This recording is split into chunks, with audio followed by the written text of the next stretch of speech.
The silence in our bedroom was heavier than any fight we'd ever had. It pressed down on me like the walls themselves were leaning in, watching as I stared at the open suitcase lying on our bed. Just an hour earlier, I had come home early to surprise Emily on our anniversary.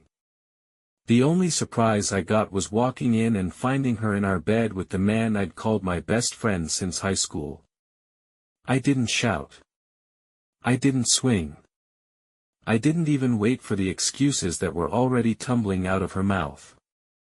I simply turned, walked to the closet, and started pulling my clothes off the hangers. The fabric scraped against my trembling fingers like rough sandpaper. Emily stood frozen by the door, clutching a bedsheet around herself. Her face twisted, part guilt, part something sharper, almost resentful. "Liam, please," she said. "It was a mistake. It didn't mean anything." Her voice didn't carry real regret. It sounded irritated, like I'd interrupted something inconvenient. I kept packing. I slid my laptop into the side pocket, dropped my passport in beside it. The zipper closed with a slow, final click that echoed louder than any words we could have said.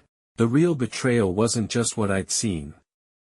It was knowing the last 5 years had been built on quicksand. I'd worked endless double shifts so she could finish her master's degree. I'd held her through every late-night breakdown about her job, every family fight, every dream she was chasing. And this was how she chose to mark our anniversary. I zipped the suitcase shut and faced her. My voice came out low, calm, almost empty. "I'm leaving, Emily. My lawyer will reach out about the house and everything else." I grabbed the handle and turned toward the door. That's when something in her snapped. The soft tears disappeared. Her eyes went hard and bright. She stepped right in front of me, blocking the way, her whole body vibrating with sudden fury. "You think you can just walk out?" she screamed. The sound bounced off the walls, sharp enough to rattle the windows. "You think you're the victim here? You're nothing without me, Liam. Nothing. I only did it because you're so boring, so predictable, such a complete failure you couldn't even keep your own wife interested." She leaned in close, her breath hot against my face. And then she delivered the line I'll carry for the rest of my life. "I'm pregnant, Liam. And it's not yours. It's his. And you're going to pay for every single thing this child needs for the next 18 years because your name is still on that marriage license." The words hit like a fist to the gut. For a second I couldn't breathe. The hallway seemed to tilt. But then the shock burned away and left something cold and clear behind it. I looked at her, at the small, cruel smile that had started to form. She was so sure she just chained me to her forever. She didn't remember that I was the one who handled our insurance paperwork. She didn't remember the medical forms I'd filled out alone. "Is that so?" I asked quietly. The softness in my tone made her flinch more than any yell could have. I didn't wait for her answer. I stepped around her, picked up my keys from the dresser, and walked out. The front door closed behind me with a soft, ordinary click. I drove straight to my office. For the next 2 hours I sat under the fluorescent lights and opened files Emily had never even glanced at. There it was, the results from the life insurance medical exam I'd taken 3 months earlier.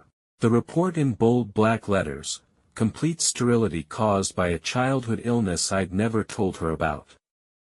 I'd planned to bring it up someday, when the timing felt right, when we could talk about adoption without it feeling like a failure. I'd kept it quiet to protect her, to protect us.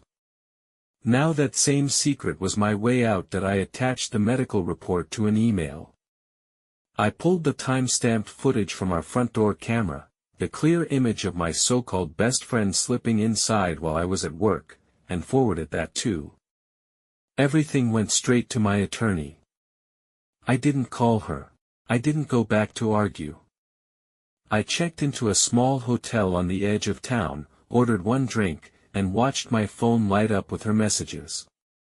Please. Accusations. Threats.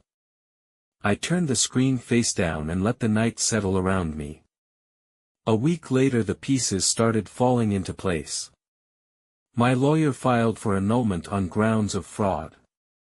The medical records proved beyond any doubt the child could never be mine. No long, drawn-out divorce. No endless court dates. Just a clean-cut. Emily's world unraveled fast.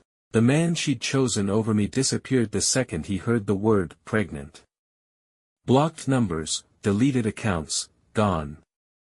Our friends took sides quietly at first, then not so quietly. Sympathy texts came my way. Whispers followed her.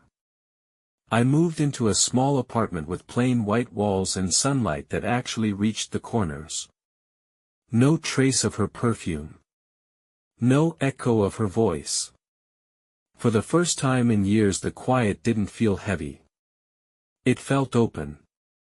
With my share from the house sale I finally started the travel photography business I'd shelved to support her dreams.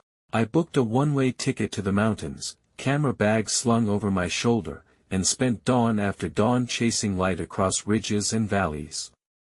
Every frame I captured felt like proof I was still here, still breathing, still mine. Looking back, the pain was real. The betrayal cut deep. But her attempt to trap me became the exact thing that set me free. I wasn't a backup plan anymore. I wasn't a failure. I was someone who had walked through fire and come out the other side with both hands empty and heart still beating. The silence isn't heavy now. It's wide open. Full of roads I haven't taken yet. Full of mornings that belong only to me. If you ever find out the life you built was resting on a lie, would you stay and fight for whatever scraps of truth are left? Or would you walk away and finally choose yourself? Thanks for listening to the story. If it hit home for you, drop a comment and tell me what you would do. And if you're new here, hit subscribe, most people still haven't. Next up is another wild one, a husband who uncovers his wife's secret through the most unexpected place. See you there.